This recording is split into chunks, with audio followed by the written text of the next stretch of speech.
Hello, welcome to the United Man. My name is Shane. Whew, 5-2. 5-2, what a game, man. Listen, I'm gonna start off by saying we are on the right track. We are on course for challenging next season. I know it seems a bit outlandish, seems a bit far-fetched right now, but no, I'm telling you, we're on course to challenge for next season.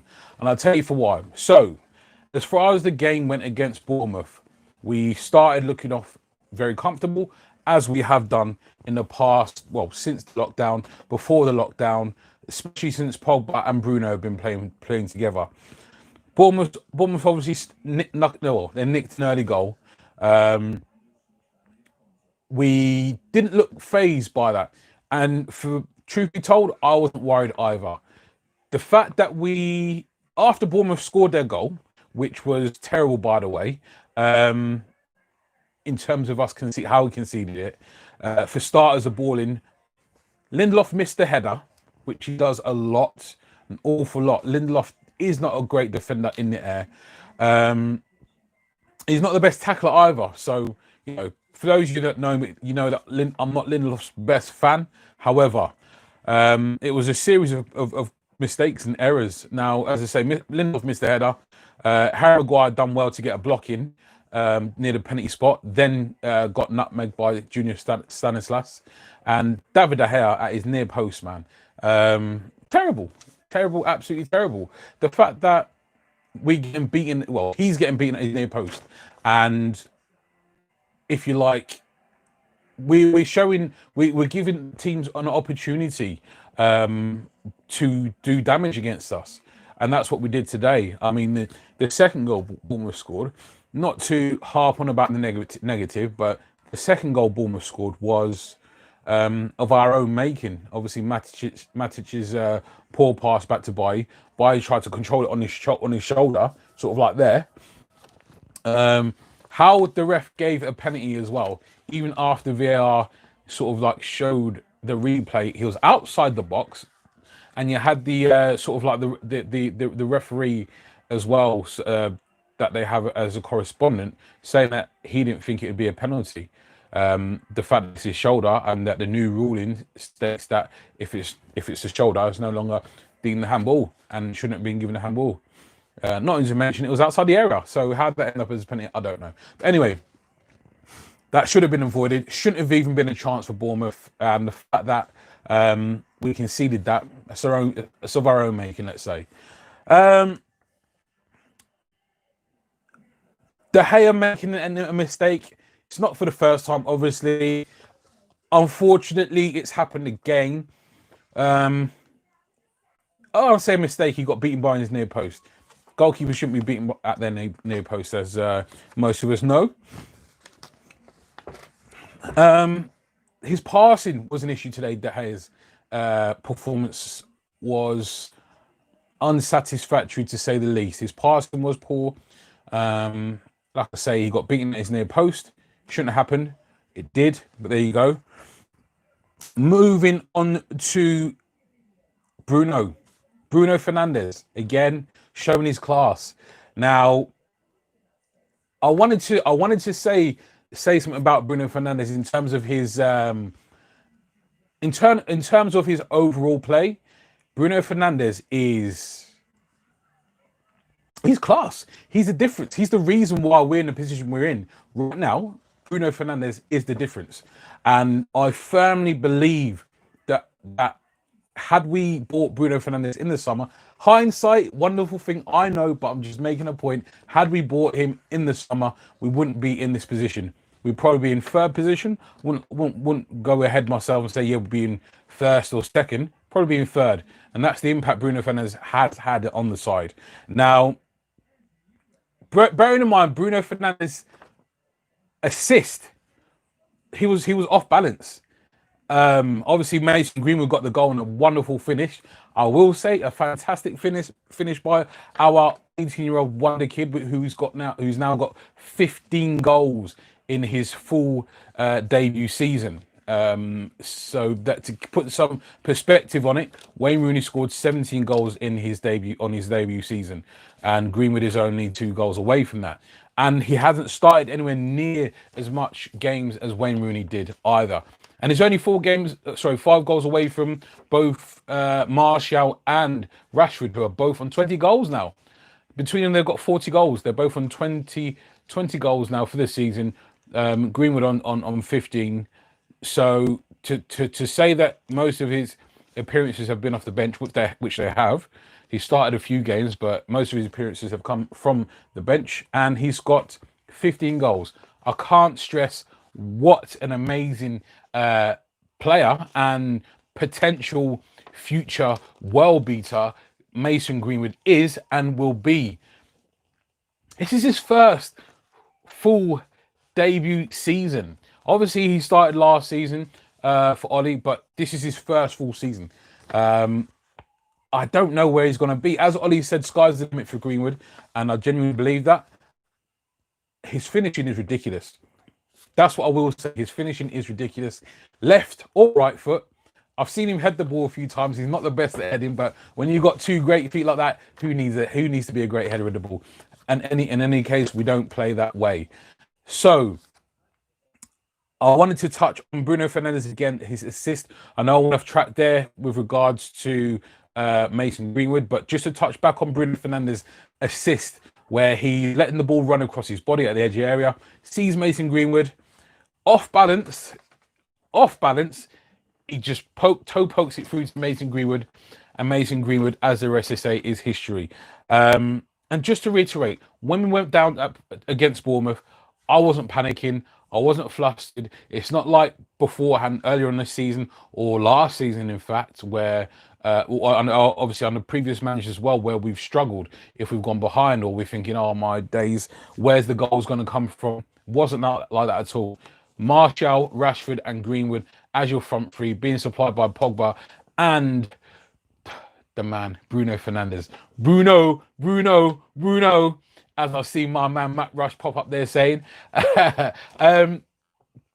guys, we have to be fully excited. And I know it's hard. I know it's hard to try and keep within yourselves because you're just wondering when's the next bad turn. We have not played this type of football. We have not been this proficient attacking wise. We have not been this consistent as a goal threat or creative since not even Sir Alex's last season. We won that at pretty much off reputation our last season under Sir Alex. But probably we're talking about 8 or 9 years, have we not? Since Rooney, Ronaldo, and Tevez, and Berbatov, throw Berbalera in there as well.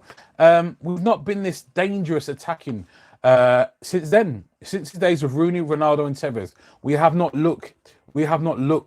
Listen, when teams come up against us now, I said this beforehand, when we were struggling to create with Fred, Matic, and McTominay, and Greenwood hadn't really come through yet. Rashford was not really sure what he was doing. I think Martial was injured. And we're like, where's the goals coming from? Now, you look at the team, even Wan-Bissaka's flying down that right wing. You can see he's trying his best, Wan-Bissaka, by the way, bless him, to improve on his crossing, and he's getting better. He's creating opportunities. Not forgetting, again, I reiterate, Wan-Bissaka was a winger before he ended up as the best defensive right back in the Premier League / the world. Yes, I said it. Anyway, sorry. Going back to the point, Wan-Bissaka is doing his best to contribute going forward.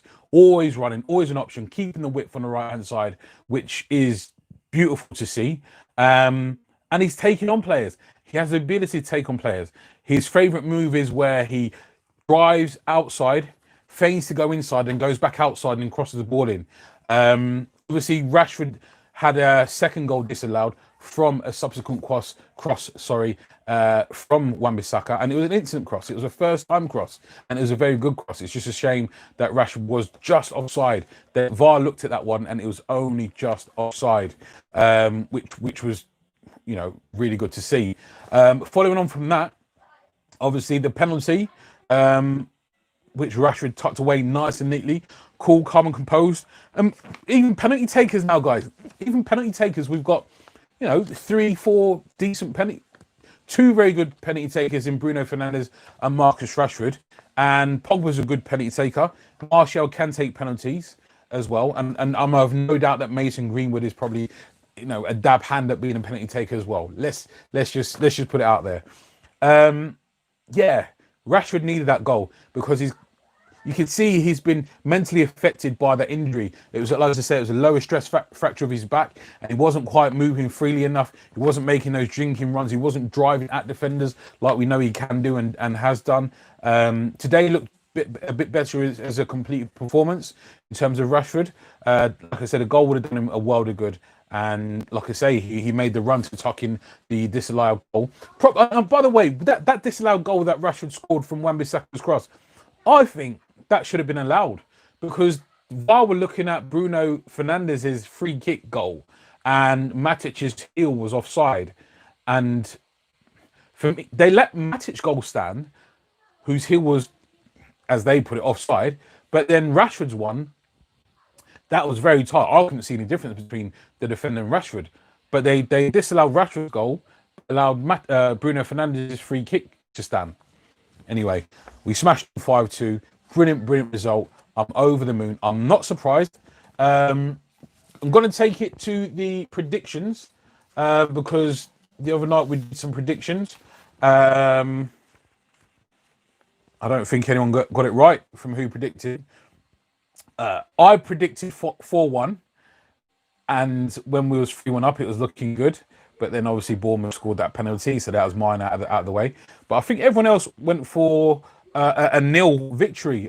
Matt Rush went for 2-0. Terry Weeks went for 5-0. Issa Payne went for 2-1. John McDonald went for 6-0, and Darryl Higgins went for 1-0. So yeah, that just goes to show. But pretty much all of us, were expecting us to score goals, and plenty of them. So apart from Darryl Higgins, who put 1-0. But anyway, just goes to show the confidence that we have in our team at the moment, and the fact that we are just dangerous, man. I keep saying to Liverpool fans especially, watch this space next season, because defensively, I know we're still suspect. It's not. What's upsetting me about the defence is not necessarily just the errors that we're making. It's the fact that we're giving teams opportunities, and the fact that David De Gea, he's not looking assured at all. And it's really, really, really worrying, the fact that he's just not, getting beaten at your near post. Stanislas had like that much, the width of my head. He had that much of the goal to aim for. And De Gea's kind of stepped off his post to show him that space. So, but in any case, it wasn't good defending all round on that play anyway. Martial's goal was absolutely top bins, out of this world. Fantastic goal, loved it. Listen, when Martial scored his goal, I was screaming. I was screaming the place down. My kids were downstairs. I've got my TV, a TV upstairs in the bedroom, and I was watching it upstairs, and I started screaming. I was like, yes, yeah. And the kids obviously heard me, and they started screaming and shouting as well. So, but Martial's goal, top bags. And you know what? Martial, the last few games, apart from, the Sheffield United game, we created a few chances for Martial. But the last couple of games, we've not really created opportunities for Martial. Martial's been trying to fashion chance himself. Same goes for against Tottenham, where he was in the penalty area and he sort of shifted his body and got off a good shot. Martial is looking very, very assured. His performances are consistent. Not saying that he's scoring every single game, but his performances overall are a lot more consistent across the board. He's working very well up front in terms of work rate on his own. Martial surprised me, I'll be honest. I've always said he's probably the best finisher at the club, even though Mason Greenwood now is challenging that mantle. But I've always said that Martial's one of the best, if not the best finishers at the club. But he doesn't always show it in terms of his overall performances. Now he's having very little opportunities in terms of what's being created for him, and he's still a goal threat. Rashford gets most of the chances. Mason Greenwood has a lot of chances. Bruno Fernandes pops off a lot from the edge of the area, but Martial, whew, that guy with that goal, I think it was absolutely fantastic. And just going back to Greenwood's second goal. Greenwood's second goal was out of this world, man. Everyone raves on about, yep, he's got this air of Van Persie about him. Van Persie doesn't have the speed that Greenwood has. He's every bit as good a finisher, but the power he struck on both goals, I liked his second goal better because he's had his back to goal, turned and gone around the defender, feigned to go in once on his right foot, then got himself a split yard and smacked it home with such power on his right foot. 55% left-footed, 45% right-footed. That's how Ollie's, sort of like ordained him in terms of having two good feet, two great feet, in fact. And he's confident. He's not fazed by anything. You can see his demeanour never changes, good, bad, or indifferent. But you could see he wanted that hat trick. When Ollie brought him off, you could see he was like, Gaffer, you for real? Gaffer, you're taking me off. I'm on a hat trick. So anyway, it's one of those. Ollie does have to continue to try and protect him as much as possible. But with performances like that and how he's been since before the lockdown and afterwards, you're not going to be able to keep a lid on him, really and truly. And all you can do is take him off after 65 minutes or 70 minutes. That's all you can really do. So, yeah, it's one of those. I've just seen someone said that Arsenal are winning. Let me go and check what's happening in the Premier League now, because I'm not. All right, let's have a look. Right, so Leicester won 3-0. Brighton beat Norwich 1-0. As he said, Arsenal, so they are winning. Blooming heck.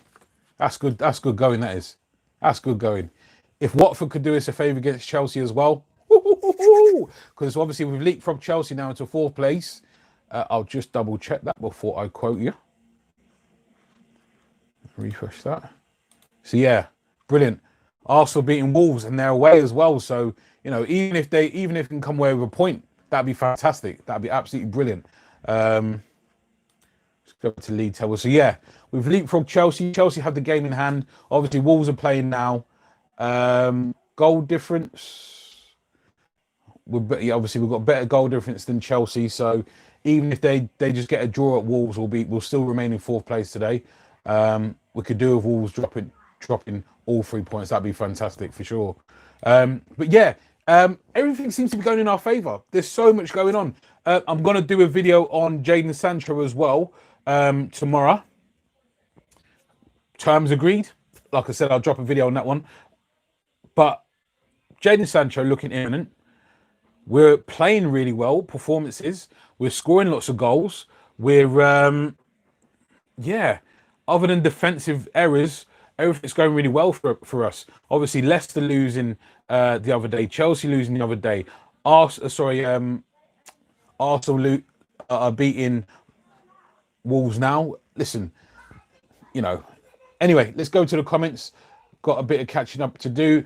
The ultimatum says, honestly, I trust De Gea. He made a cracking save in the second half. He did well and couldn't do anything about the penalty. Penalty couldn't do anything about, I agree, but the first goal, he was a bit dodgy. Matt Rush back in the house. What's going on, brother? Bruno. I'm going to do that every single time, man, because this guy's super consistent lifting Man United.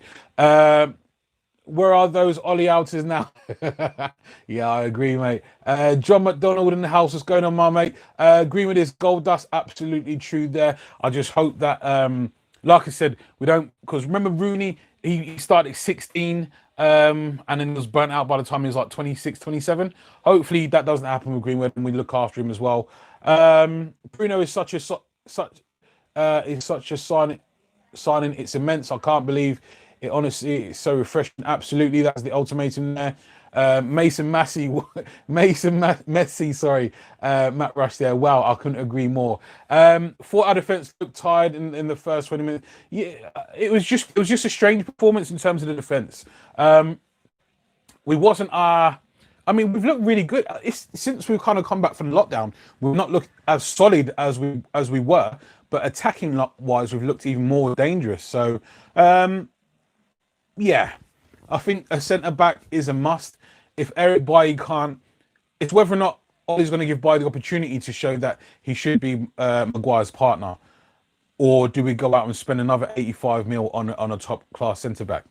I doubt it, but let's see. We have a group chat of us United fans, and everyone was starting agendas, and I was like, "Stop, everyone, calm down." And I guess in the end, I was right. Come on, United, absolutely right there. The ultimatum. Yeah, people panic. I know football fans are fickle, but people panic too much and very, very, very, very quickly. Need to have a bit of faith and understand how things are working and how we're doing as a whole. So yeah, absolutely there. We do need to have a bit of faith and patience as well. But as I said before, when we went 1-0 down to Bournemouth, I wasn't panicking. I fully believed and expected us to go on and turn the game around. Maybe didn't expect it to happen as quickly as it did, but it goes to show what type of ferocity we have in terms of our firepower. Please United by Koulibaly, says John McDonald. John, mate, you guys that have been with me for a while, you'll know that I'm a massive Koulibaly fan and Raphael Varane fan. Raphael Varane is not going to happen. Koulibaly is more likely, but he's 29 now. But even so, I still feel that would be a benefit with that's a ton of experience and a ferocious, world-class defender that we'd be adding to the side. He's got the physicality and the technicality that we need to go alongside Maguire. Will we do it? I don't know. I really don't know. Masterclass by United says Raymond Moore. Raymond back in the house, much appreciated, brother. Yes, it was definitely so, and hopefully we can continue in that vein. Max is in the house. Greenwood is the best natural finisher I've seen since Van Persie. I love that, and I completely agree with it. Also, natural finisher is the word of the day. Natural finisher he is. Natural finisher he is showing he is, and long may it continue. 15 goals on his debut, his full debut season, I should say. Can't say it enough. Really can't. It's fantastic. Absolutely brilliant. Imagine how good a player like Bruno would be for a team like Arsenal. Well, he's a Man United player, so yeah. He's got the ability, and obviously done it at Sporting, just to lift the whole team and carry the whole team, and he's been doing it since he's been here, and it shows. For United to have a right go next season, we need Koulibaly and Grealish. Grealish is a good shout because Bruno and Pogba are not going to be able to play every single game, and having a lot more creative option is the way forward, I feel. That's why I feel adding Jadon Sancho is a must. However, I don't feel if we get Sancho, we'll get Grealish as well, because Sancho's, a potential starter, you would think. But on current form with Martial and Greenwood, Rashford's not quite back at his top form yet, but he'll get back there. But yeah, it'll be competition for places. Look at what City do. They have a raft of attacking players, and they rotate in and out seamlessly, and score loads of goals. Maguire got megged for the goal. He did matter. Yeah, that was embarrassing. He'd done a good block beforehand and then got megged by Stanislas, and then De Gea got beat at his near post. Terrible. Martial goal of the month, completely agree. Yeah, Martial's goal was just top bins, class, all day long. But he's got that in the bag. He really does. And when it left his foot, I was like, that's going to a corner. And it did. Fair play to the lad. United front three have scored more goals than Liverpool's front three. Watch out next season. Completely agree there, John. And I'll keep saying this to Liverpool supporters. Watch this space. This attacking line is dangerous. If we can add a defender of Koulibaly or Koulibaly's sort of ability to our centre-back pairing, our defence, and then add a CDM, top-class CDM, which just completely frees up Bruno and Pogba to do their thing. Arsenal just scored. Maguire isn't great either. Always tripped after making a long pass. What's up with that? Slapstick comedy. Yeah, you're right there. Yeah, the passing wasn't great today from our back five. Luke Shaw probably the only exception to that. But yeah, back five's passing probably wasn't the greatest today, and it showed. We've been more confident on the ball going well the rest of the season, but today it was just wasn't great. This Bukayo Saka kid is something very special. Not Greenwood level though. Yeah, he is a good kid. Left sided for all intents and purposes. Anywhere down the left side, but like I said, not a level of Greenwood. But again, looking forward to England. Just saying, we've got lots of options there. Most improved player after lockdown has got to be Matic. I'll completely agree there, Raymond. And not only after lockdown, beforehand, since the turn of Christmas. Since the turn of Christmas, after the slight little break of games that we had, after Christmas, he was like a new player. He was like the Matic of old. And that's what warranted and earned him the extension on his contract, because it seemed like he was going out of the club. So completely agree there. Matic has been like a new signing. Like I say in January, and Bruno coming into the side then, and Matic come back to form was like two new players. So yeah, I completely agree. I'd just like to see us go out and get a top-notch central defensive midfielder. I know back in the day there never used to be all these positions. It used to be a central midfield, left wing, right wing. But yeah, those days are gone now, and it's all specialist positions, let's say. So yeah, I'm excited. I'll be honest with you, I'm excited, and I can't say more to the fact that the performances are showing face and showing why you should be excited, why I'm excited, and why I think a lot of Manchester United fans are excited and looking forwards. I genuinely believe that if we can secure somehow this centre back, this elusive centre back that is clearly missing. Lindelof is not good enough. Bailly is injury prone and erratic. Red card. He's got a mistake in him. Lindelof is not a great. He's not good in the air. And for me, one of the prerequisites to starting as a centre back, you need to be very good in the air. Leading up to Bournemouth's first goal, he just got beaten in the air and he was like all at sixes and just didn't even challenge properly. But anyway, for me, Luke Shaw is a position you could listen. We've got Brandon Williams, which he's not really given many opportunities to Brandon Williams since the lockdown, compared to beforehand when he was really pushing him. He was starting in some big games as well. But yeah, since the lockdowns, we've come back from lockdown. He's not really given Brandon Williams a lot of opportunities.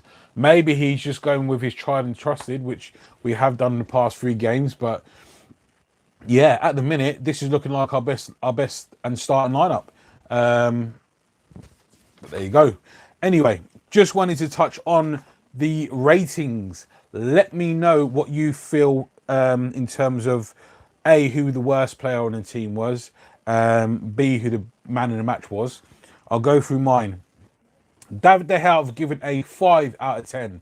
Wan-Bissaka, given an 8 out of 10. Defensively, this kid, he's just not getting past him. Simple as that. People don't even try anymore. Such is his domination in terms of one-on-one defending. What he's been adding to his game, and obviously trying to add to his game, is being a nuisance going forward. Even if he doesn't receive the ball, he's making overlapping runs or underlapping runs or standing on the touchline, creating width. So obviously their left back or left winger has to pay attention to him. That's what he's doing. Even if he's not touching the ball, he's being effective by taking up the correct positions. And when he is getting on the ball, he's taking on their left back or left winger and trying to get a ball in. Like I said, he would have had another assist today had the Rashford goal not been disallowed, which I think it was wrongly disallowed, by the way, I will say. But anyway, yeah, Wan-Bissaka, I'll give it an 8. Harry Maguire, 6, and Victor Lindelof a 6. Their part in the conceding of Bournemouth's first goal, I can't forgive that one. Obviously, like I say, Lindelof missed the header completely, or got beaten in the air. And then Maguire made a good initial block, but then got nutmegged. Come on. In your penalty area, you're getting megged. Schoolboy stuff. He went 2 square on and then got megged. Anyway, moving swiftly on. Sure, I've given a 7 because he was steady Eddie, consistent, didn't do anything fantastic, marvellous, defensively or offensively. Steady Eddie, done his job, got up and down the left side. He needs to hold his width a bit more, though, Luke Shaw.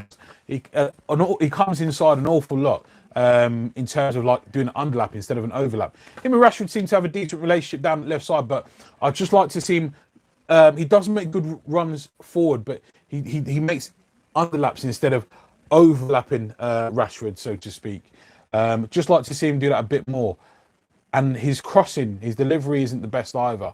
He just seems unsure, indecisive maybe. But yeah, give him Luke Shaw a 7.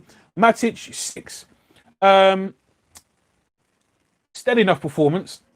Wouldn't say he's anything great in terms of his overall performance, but he was steady enough. His part in Bournemouth's second goal, though, again, can't be forgiven. That's our 2 centre-backs and our central defensive midfielder, where basically it's their fault, and our goalkeeper. It's their fault that we've conceded 2 goals today, where he's played the ball up, basically above Bailly's head. So Bailly's had to jump up, and then it's sort of touched by his shoulder there. Ref's giving him a penalty, even though it's outside the blooming area, and it hit his shoulder. As the match time referee said, it's been deemed now as new rule. If it hits your shoulder, that's not deemed as a handball. Outside the area, shoulder, not handball, but it's a penalty. Go figure. Bruno Fernandes, 8.5. My guy, Bruno Fernandes, top guy, world-class central midfielder. Bruno Fernandes, eat your heart out. Yes, indeed. 8.5. Maverick performance again. His and Pogba's link up, superb. Superb. Can't fault them, and they're just going to get better together. They're understanding. They've also you can see they've got a camaraderie, and I think Bruno Fernandes is the architect of that. I think he's coming to a new club. He knows that the size of the club is huge, and he's made a beeline to try and build a relationship and the camaraderie with all the players. And you can see that. Before the game, we're not talking about after the game, before the game, in the game, Bruno Fernandes has made and built a massive relationship. As you saw in an interview the other day where Bruno Fernandes was saying that Paul Pogba obviously showed him a load of houses or apartments, helped him move in. So that only bodes well. Now, Paul Pogba, I forgot to mention, is from all intents and purposes looking to sign a new deal, as he's happy at Manchester United now. And he can see the progress. You can see when Pogba was at Juventus, he had Pirlo next to him. He didn't have all the pressure on him. He also had Marchisio with him as well, and didn't have all the creative pressure on him. And now that he's got Bruno next to him, does have all the creative pressure on him. Even Matic has been chipping in with some good balls over the top, half volley to Mason Greenwood, setting up Bruno Fernandes. But anyway, 8.5 to Bruno Fernandes. Pogba, I've given it 8. Solid. His long range passing again today was for all to see. His range of passing is fantastic. His physicality, his skill, on the ball control, brilliant. Just got 2 world-class centre mids there, man. Add a third, very good CDM. We're looking like a dangerous midfield and a very dangerous attack. Hence why we're scoring so many goals. We'll score one more than you, the old Manchester United way. Rashford, I've given a 7.5. He's making his way somewhat back, not nowhere near his best yet. His imperious best, but he's making his way back. It was good to see him get on a free kick. Good to see him stick away the penalty. He's playing a team game at the minute because likewise, like with Pogba before, Rashford doesn't feel like he needs to do it all on his own. Martial's, picked up his performances, consistency. So yeah, it's been spread around the team in terms of the creative responsibility and goal scoring. Obviously, 4 different goal scorers and 5 goals. Brilliant. Martial, I'll give 7.5. You didn't see a great deal of him, but what he did do, he done fantastically. Goal of the month, as you guys have alluded to. Brilliant, fantastic. 7.5 for Anthony Martial. Mason Greenwood, Mason Greenwood. I've given 9.5. If he got his hat trick, it would have been a straight 10. His overall performance, without his goals, was still good. With his goals, was brilliant. And that's the makeup of the kid. He's 18. He's 18. And the he's got all the flair and confidence and even killedness about him. He's got the right attitude. Everything you want, everything you need. Yeah, just watch his space with Mason Greenwood, because he's just going to get better and better. And hopefully, stays injury free as well. Daniel James came on and showed his intent, got stuck in, was an option, nearly got an opportunity to get a shot off, crossing a good ball for Marcus Rashford and Marsh out the back post, where they kind of got in each other's way there. Done really well. I'll give him a 6.5 for Daniel James. Fred done okay when he come on, 6. Juan Mata done well when he come on as well, give him a 6.5. And Igalo, is sturdy self. You know what you're going to get out of him. He's old Mr. Reliable. I'll give him a 6 as well. Eric Bailly, I gave him a 5, just because obviously he conceded a penalty, even though it wasn't really a penalty. Just saying. But anyway, I'll go back to the comments. Ollie needs to take some credit. Turn the team around. Front 5 are awesome. Well said, Matt. Absolutely couldn't agree with you more. Credit where credit's due. Ollie has and should be taking some credit. Absolutely so. What he's done for Manchester United since he's been here. He's gone on 2 massive runs now. This is the second of the 2 massive runs, and he's just showing that the role may have been, he's going into the role. Let's say he where it seemed a bit too big for him, and everyone's saying, well, he doesn't have the credentials to be a Manchester United manager, but excuse me, he's grown into the role. Can't fault him. Obviously, he's getting a reaction out of the players as well. Martial, he's playing the best he's ever played. Rashford, he's brought through Greenwood. McTominay, Brandon Williams. The buys he's made, absolutely fantastic. Can't fault him. We need Sancho, honestly, and we're set. We have McTominay and Fred as backup for Pogba and Matic, and for Bruno we have Pereira. Jesse can be good on his day, and Mata, who can be class. Couldn't have said it better myself there. The ultimatum's great point there. Strength in depth now. The fact that we've added Bruno and Pogba back into the starting lineup, and Greenwood into the starting lineup. Like you say, you've got Matic, Fred, Pereira, James, Mata. All of those guys can come off the bench now. And for you Tahith Chong fans there, I don't see him getting into the Man United starting lineup anytime soon, or even a bench. But that's another option because of his pace. What do you think about Pjanic signing for Barca outside of United? I think it's a great signing, but a lot of people don't like it. Also, Lindelof is a good centre back, as well as Bailly for me. Good point there from the ultimatum. Pjanic signing for Barcelona. Do they need him? They've got De Jong, who's done really well since he's gone to Barca.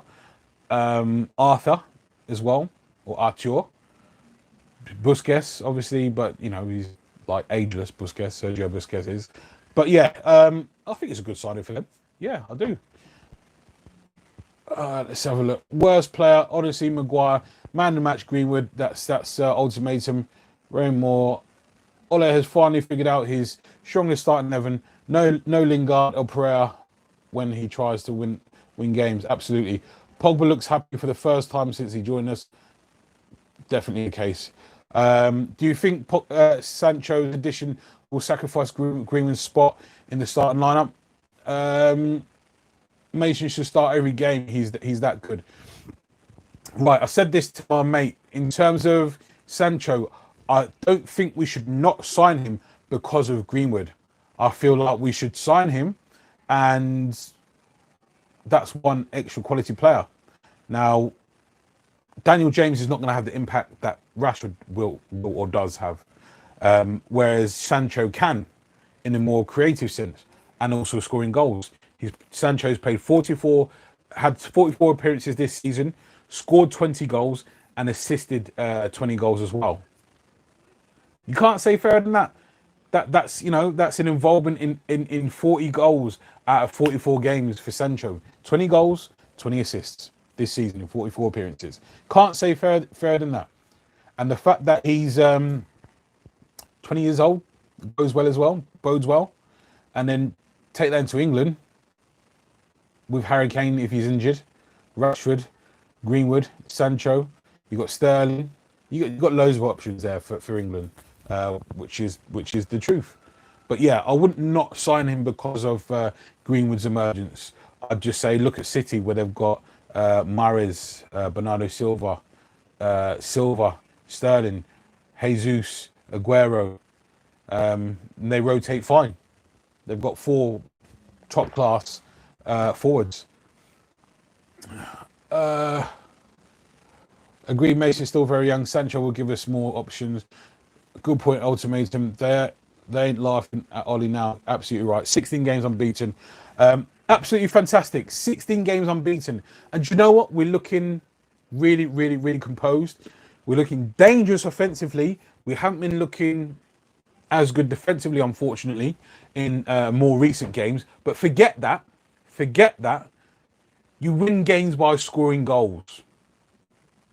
Keeping clean sheets help, but you win games by scoring goals. So the fact that we're scoring tons and tons of goals over the 16 games speaks volumes. And it's also going to help the fact, because what's the goal difference? Let me check out the goal difference on the league table. So let's refresh that. So we have a goal difference of, goal difference of 23. Leicester has a goal difference of 32. Listen, it wouldn't be unheard of for us to catch Leicester in terms of goal difference as well. Not just points, goal difference as well. I know Leicester won today. There's only 5 games less, but it's not. Listen, we scored 5 goals today. If we didn't concede, obviously that would have been 2 more goals. We would have caught up in Leicester. But Leicester won 3-0, so obviously that's remained the same. The goal difference was 3 each way. But if we'd like I say, scored 5 without letting Bournemouth score, that would have been 2 goals we would have made up on Leicester. So Chelsea, so we're on plus 23, Leicester on plus 32, Chelsea on plus 13, and Wolves on plus 11. So that's a huge greater goal difference.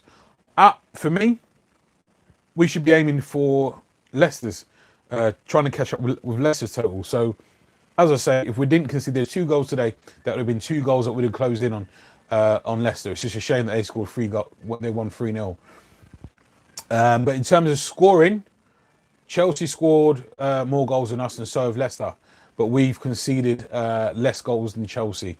So yeah, it's just a case of really and truly trying to make sure we're consistent with our start, and that's why Ollie kept the starting lineup. That's why Ollie has been consistent with the attacking players that he started. Bruno Fernandes and Paul Pogba both, got an extended running today. Pogba obviously getting 90 minutes today is huge for him. It's just all looking up. We just need Koulibaly now. Listen, like I said, there is another option of Dayot Upamecano at Leipzig. It'd be a lot cheaper. He's a lot younger. I think he's 21 now. He's got that speed. He's only 6'1", so sort of similar height to Lindelof, not as tall as Maguire, but he's got that spring. He's got that speed. Technically, he's good as well. He can bring the ball out. Potentially, he's got the same sort of potential to get as good as Koulibaly. Such is his potential. Will he realise that? We need to wait and see. But first of all, we'd need to sign him. Do you know what I mean? We'd need to make sure we're making those signs. It's coming through. We just need another centre back. Lindelof isn't good enough. Bailly is erratic and injury prone. Who've we got? Tuanzebe as well. He's injury prone as well, unfortunately. Had way too many injuries. So yeah, we need another centre back. That is the long and short of it. Listen.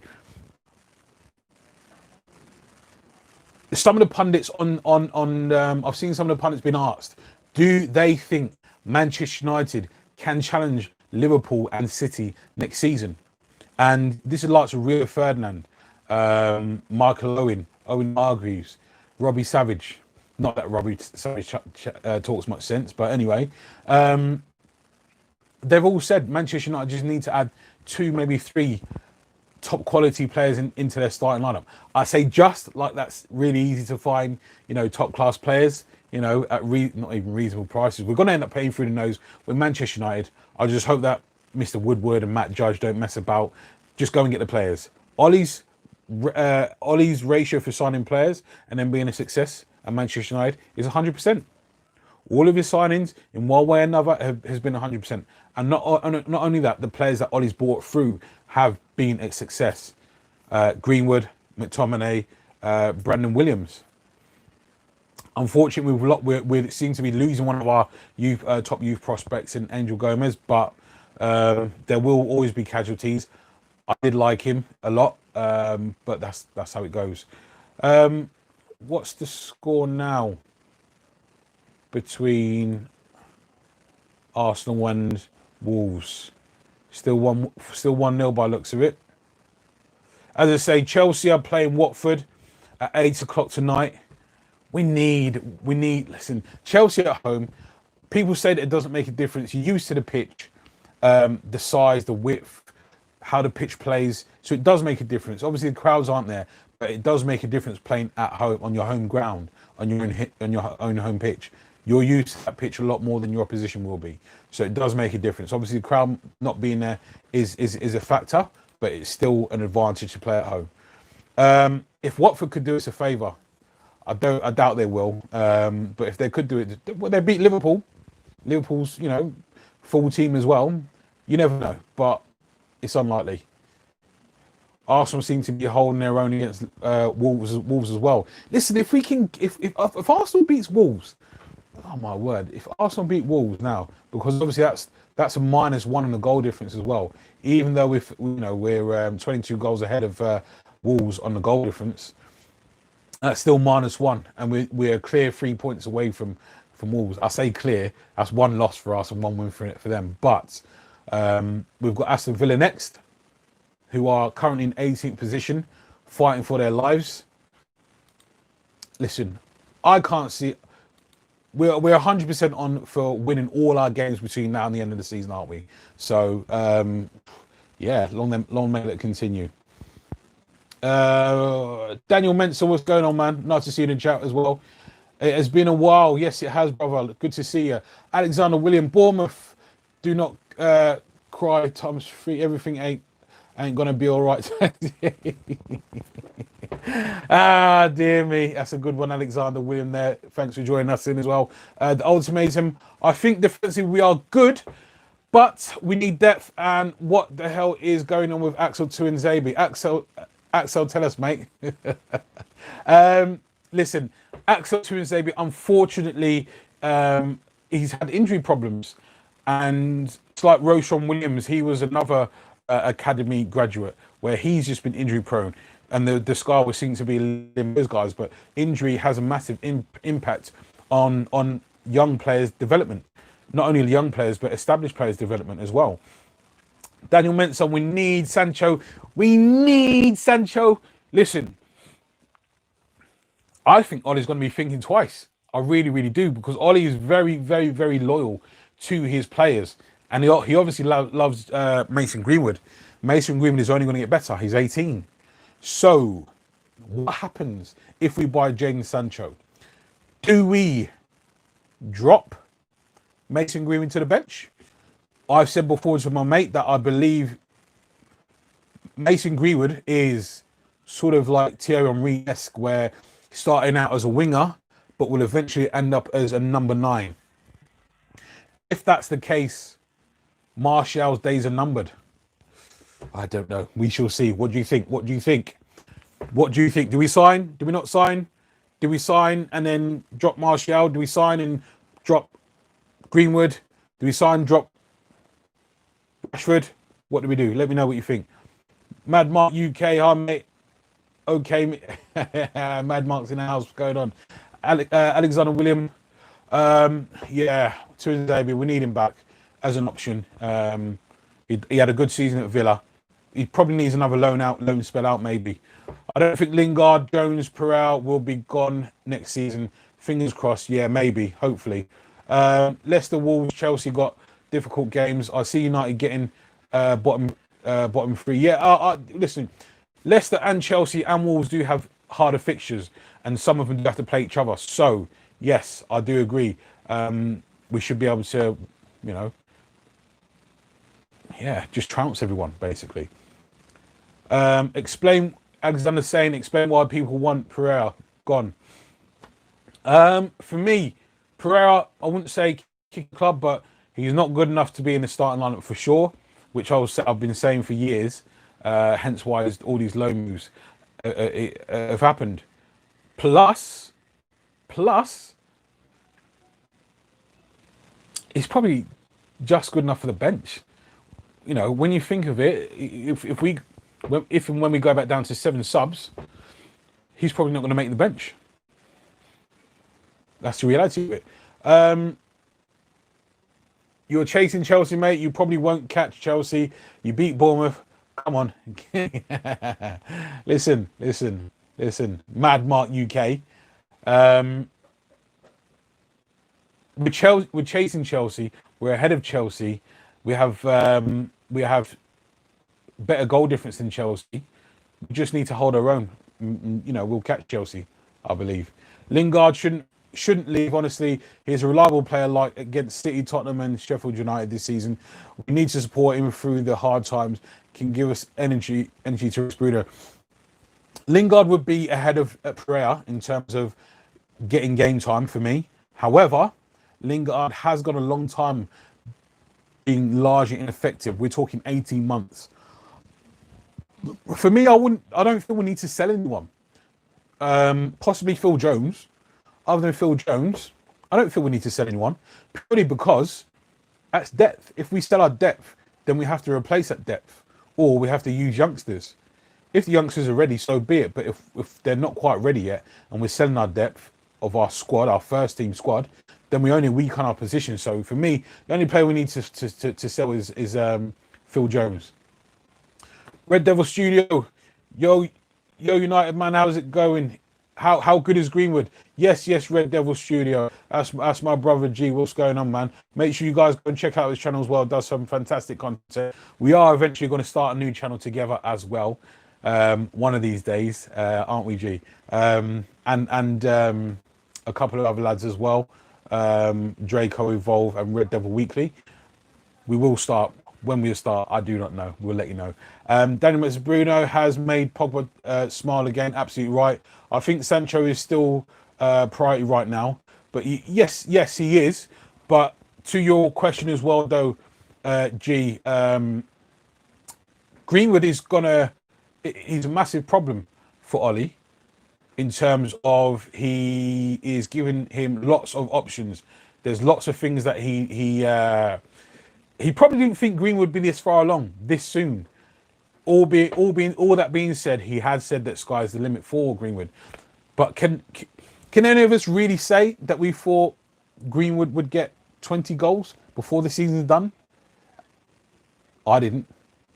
Like I said before, if one of our two main strikers, which is Rashford and Martial, could get 25 goals, another one get 20 goals, another one and Greenwood get 15. That's brilliant. And then you've got Bruno scoring, Pogba scoring. That's a lot of goals, a lot of players to defend. Sancho is priority, but I believe we do need a centre-back. Lindelof is just not the one. And Maguire, you need to look to your partner, your centre-back partner, and know that you can rely on him. If you make a mistake, he's there, he's got your back. That's what most Manchester United successful winning teams have done. They've always had a solid United centre-back partnership, but we don't have that right now. We've got one of the partnership, not two. Big up United, man. Boom, boom, boom. Yes, mate. Yes, Mad Mark. Alexander William, what do you think about Sancho? Sancho is, as Red Devil Studio has said, has to be one of two priorities. Centre-back, right wing, priority. Sancho, he's like an old school winger and a new school winger or forward, I should say, right-sided forward, rolled into one. He will create a lot of opportunities, and he's also a goal threat. Hence the 44 games, 20 goals and 20 appearances. Obviously, has 40 goal involvements over the 44 games. So yeah, that's my thoughts on Sancho. Creative threat, massive creative threat, and also goal threat as well. Koulibaly isn't long term though. He's turning 30. Also, Maguire was at fault today. Lindelof actually had a good game. I don't know if I'd say Lindelof had a good game, as he only played a half, and he was part of what was at fault, I feel, for the goal because he missed the header. And then Maguire, as I said, made a block, but then got nutmegged. And then De Gea got beaten at his knee post. So for me, it is all three of them were comparable. And then obviously their second goal, Matic's bad ball back to Bailly for the penalty that shouldn't have stood. All of that contributed today, for sure. However, Maguire has made a few mistakes, namely against Steven Bergwijn against Tottenham first game back after the lockdown, where he sort of just showed him inside and there was no cover there. But that's why I'm saying that we need a complementary piece to complement Maguire. Maguire for me is 10 times better than, not 10 times better, maybe 5 times better than Lindelof. He's a colossus in the air. Positioning is normally very good, calm on the ball, and he's a leader. Lindelof for me is not a great tackler. He's not very good in the air. He's not the quickest. He's quicker than Maguire, but not the quickest. Not as quick as Bailly, and makes mistakes as well. So for me, he's not bringing anything tangible to a centre-back pairing for me. So for me, that's why I feel that we need another centre-back. Koulibaly, the fact that he is 29, turning 30, just means he's got tons of experience and ability. Now, as I said, the other alternative is, for me, Dale Upamecano at Leipzig. But, you know, I'm not confident that Ollie will go out and spend... Manchester United, not Ollie necessarily, will go out and spend another 80, 90 mil on a centre-back. I just don't think they will. So that would lead us towards someone like Upamecano. I agree with Red Devil Studio that says that ultimatum in terms of Lindelof and Maguire. Mad Mark trying to get me to read out something I'm not going to read this time. Maguire is a liability. He knows, no, he's not. Behave. Red Devil Studio, we can get top 4 now, though Leicester will slip up and so will Chelsea. As we've said there, I completely agree. They're going to slip up. They've got some tougher games than us. But yeah, that's how they go. Yes, they beat us, but who won the league? Where's that come from? Jesus, Liverpool fan. Our front three have scored more goals than Liverpool. Alexander Williams there, which is very true. I think our front three is better than Liverpool's front three. Just saying. Mason Greenwood better than Mo Salah. Yeah, causing trouble now, isn't it? Listen, we've got we've got an opportunity here, I feel, to make a real impact going forward. What we don't want to do is stand pat and not add to the squad or add some depth, because where we are now, we need to kick on from. Chelsea have already added Hakim Ziyech, who's a very good player. They've also added Timo Werner, who's a very good striker and a goal scorer, which they've been crying out for a long time. So they're going to be very dangerous next season, Chelsea will. Defensively, they're still a bit suspect, but going forward, they'll be very dangerous. Man City can and probably will strengthen. Liverpool, you'd imagine, will add 1 or 2. We've got to add 2, maybe 3 to our starting lineup. That's for sure, to kick on. Let's have a look. I can see Greenwood and Bruno getting golden boot for European League. Listen, that's a good point there. Greenwood scoring tons of goals next season. Bruno assisting and scoring, very possible. We need to meet up again soon, bro. Yeah, absolutely. Red Devil Weekly, bro. We need to start this other channel, which we've been planning for a while now. But yeah, we can look at meeting up as well now that the lockdown's been sort of lifted. You need a defense. Your attack is formed by Marshall, Greenwood, Rashford, Bruno, just behind. We've got a defence built on the best one-on-one defender in the league, which is Aaron Wan-Bissaka. Maguire is a very good, accomplished centre back. Lindelof, he needs replacing, as I say. Shaw, the jury's out. We'll see how we go with Shaw, but yeah, we've got the basis of a good defence. And De Gea, the longer this goes on, it's going to be tough for him. It really is. Let's have a look. Sancho, Grealish, and the centre back, says Daniel Mensah. I agree there, mate. I don't know about Grealish, as I say, if Pogba's staying, which it looks like he is. But yeah, Sancho, a CDM, I'd say, and a centre back. Right, okay. I just wanted to touch on as well the fact that Mason Greenwood didn't lose possession of the ball very often. I count one time in the game. So, as I touched on earlier, even without Mason Greenwood's goals contribution, his overall performances are getting better and better. As he gets older, he'll fill out his body a bit more, get a bit stronger, quicker, decision making, understanding of the game. But he's a natural finisher. Better than anything Liverpool's got anyway. Yeah, so anyway, guys, much appreciated for you joining me. I just wanted to get some scores down for our game against Aston Villa.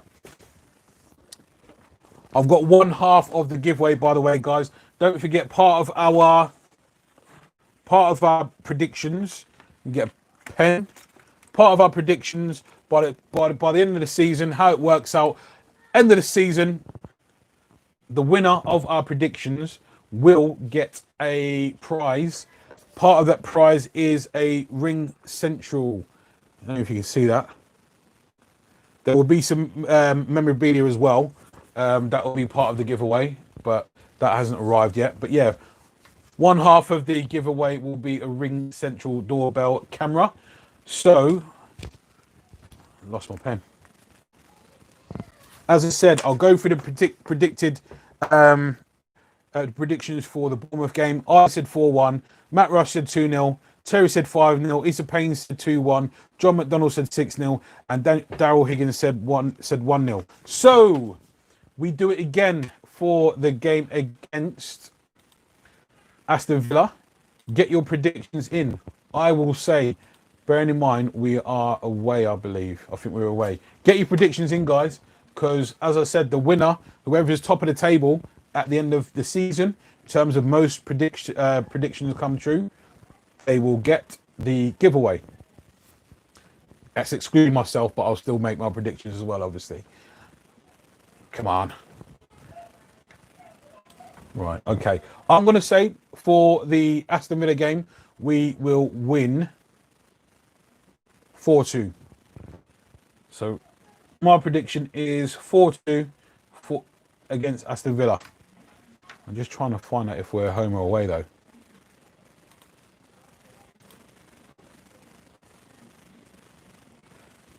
Yep, we're away. Thursday, that is. 8:15 kickoff. Oh yeah, by the way, I was going to do a live stream, but I couldn't blooming connect to my BT until half time. So yeah, I'll try and make sure I've got that all set and ready for Thursday. But yeah, I've gone 4-2 for Villa. Game against Villa. Bearing in mind we're away. Get your predictions in. Let me know what you think.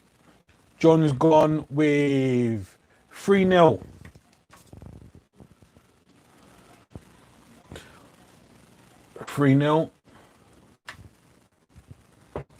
Oh, let me know if there's any other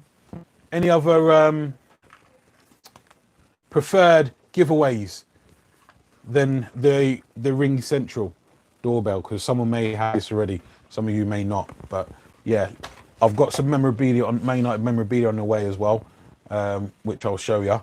But let me know of any other suggestions as a giveaway. Bearing in mind, I don't have an bottomless pit for pockets. Alexander has said 4-1. Alexander William. Alexander.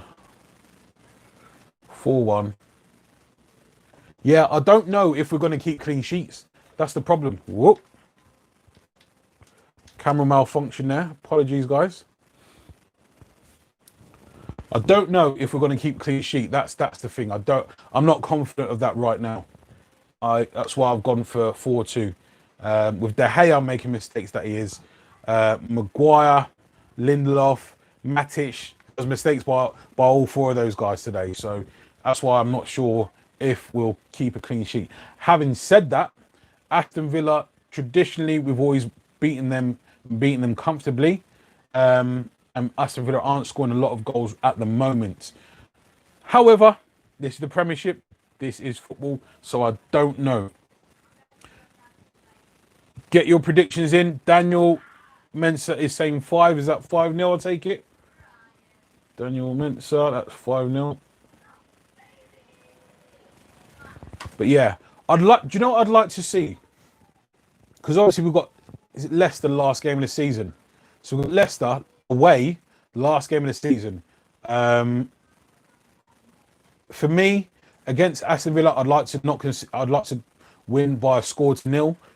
Same with Southampton, and same with Crystal Palace. Chelsea, we're probably going to end up conceding there because they've got, they're scoring goal. Christian Pulisic is doing well for them right now. So yeah, we're probably going to end up conceding in that game as well. But yeah. Anyway, guys, it's been a pleasure. I shall do a preview for the Aston Villa game in the week, probably Tuesday. Been a pleasure, guys. I shall see you in the next one. Take care, guys. See you next time.